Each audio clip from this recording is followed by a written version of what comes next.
As it's me, it's Queen said hello, and thank you for joining me for another wonderful edition of Ask an Aquarius. If you haven't already, please hit the red subscribe button and smack the bell. I am sitting here in my bathing suit. I'm ready to go get in the hot tub, but I wanted to talk to you guys first. I wanted to thank you because I get so many wonderful, wonderful messages every day, and it really makes my day to sit and smile and see the things you guys talk about. So, thank you very much. Just as much as I help you, you guys definitely give positive energy to me.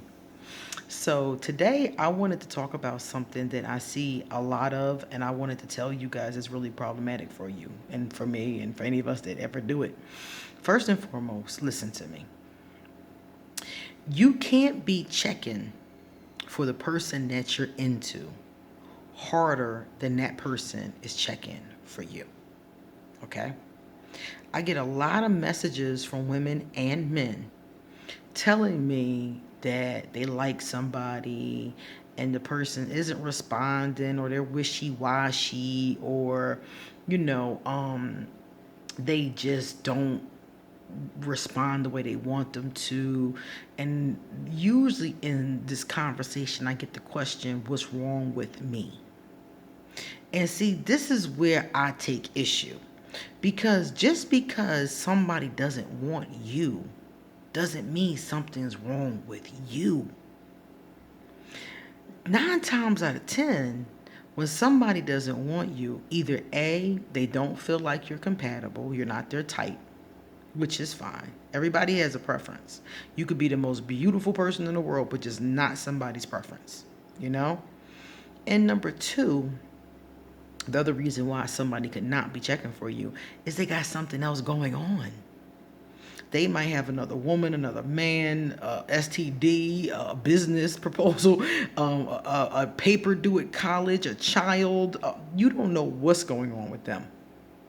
And what happens is that a lot of us take this shit personally. Like you checking for somebody, you trying to hit them up. You're like, Queen, why is he not responding to me? Why is she not calling me back?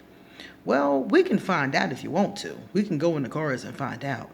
But the bottom line is, who cares?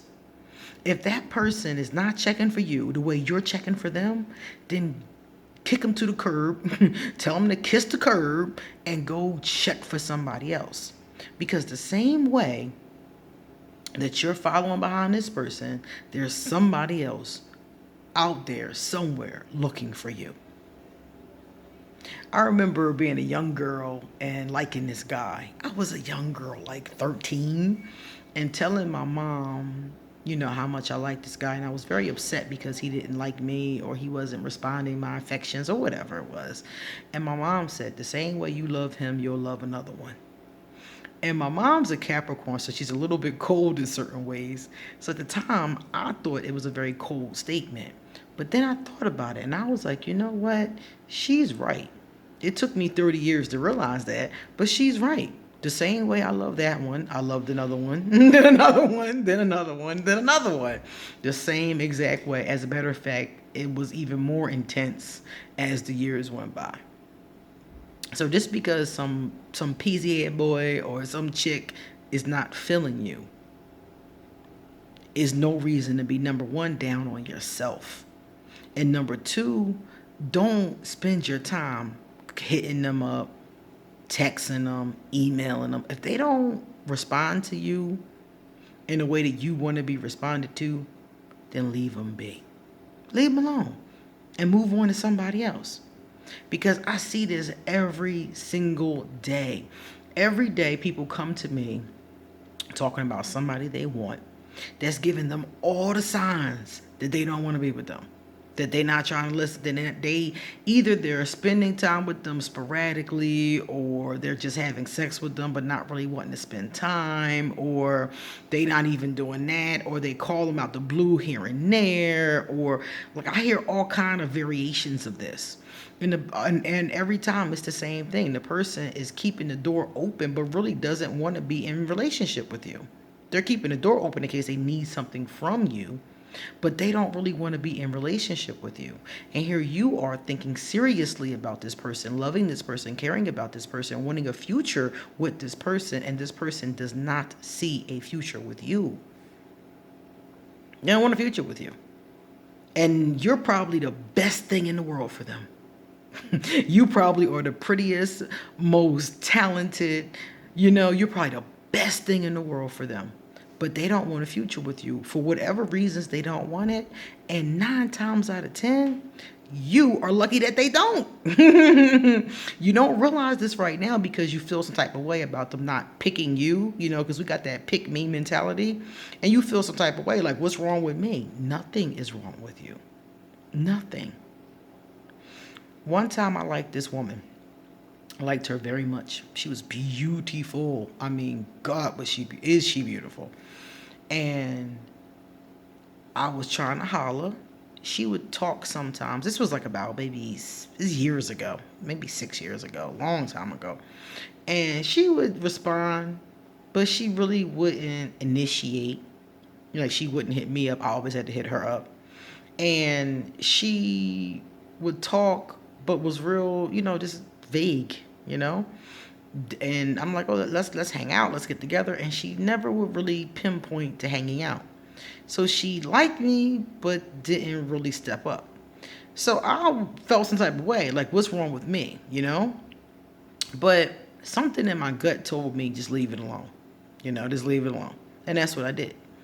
2 years later, after this happened, she posts on her Facebook page about how she's been prostituting for this 2 years and what some of the other things that were going on in her life. And she posted this on Facebook. And I was sitting there like, so that's why. It wasn't me after all. It was what she was going through.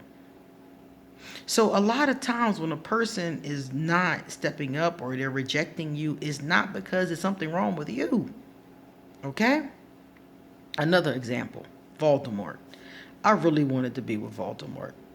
Oh my God, did I love Voldemort. I was an idiot. I was such an idiot. I love me some Voldemort. But Voldemort wanted to run the streets. He wanted to fuck everybody and the grandmama, And thank God he did. Because now when I look back, Voldemort had nothing to offer me but more pain, more negativity, more narcissism, more emotional abuse. He had nothing to offer me. And I look at him now and I'm like, oh my God, this would have been my life. Fighting with him about other women. Living in this 1-bedroom shack with a hole in the ceiling. He can't hold a job. Every time I turn around, he done got fired again. That would have been my life. So I'm like, thank God he didn't, thank God he didn't want to settle down and have a commitment, because look at what my life would have been. So Goddess made sure that didn't go down, but I was upset about it. I was devastated. And now looking back, look at that bullet, that massive cannon that I dodged. Look at what would have been my life. I never would have fulfilled my dreams. I never would have got emotionally healthy. I never would have came here to Costa Rica. I never would have started doing, the spiritual stuff that I do now, doing readings all the time, all that kind of stuff. He definitely would have been a hindrance to every dream I had. He was already a hindrance to every dream I had. And was always telling me how what I wanted to do wasn't what I should have done. And I might have listened to him and been miserable for the rest of my life. And Goddess knew that, but I didn't. So when somebody not checking for you, is probably a good thing. You're probably 9 times out of 10, that's the angels pushing them away from you, pushing them in another direction, seriously. So let them go. If somebody's not checking for you, if they're not responding to the energy that you're giving forward, stop. Just stop. Stop giving the energy and start checking for someone else. Or start working on yourself, doing something else, anything else. Anything else, okay? Don't keep bugging that woman. Don't keep emailing her. Don't keep waiting for that man. Don't keep on, hitting them up. Don't keep doing that. Don't keep on offering them your body so they'll care about you or want to spend time with you. That's not working, and it's not helping you. And like I said before, it's not good for the situation. 9 times out of 10, that person is just not right for you. Let them go and meet someone else. And it doesn't matter that you've been working at this for a certain amount of time, weeks, months, years. I don't care. Get the point, get the hint that they're throwing, that the universe is throwing. Because really, what they're telling you, that no, is the universe saying, yeah, come this way. Come this way instead. Yeah, yeah, yeah. Their no is the universe's yes. Take it.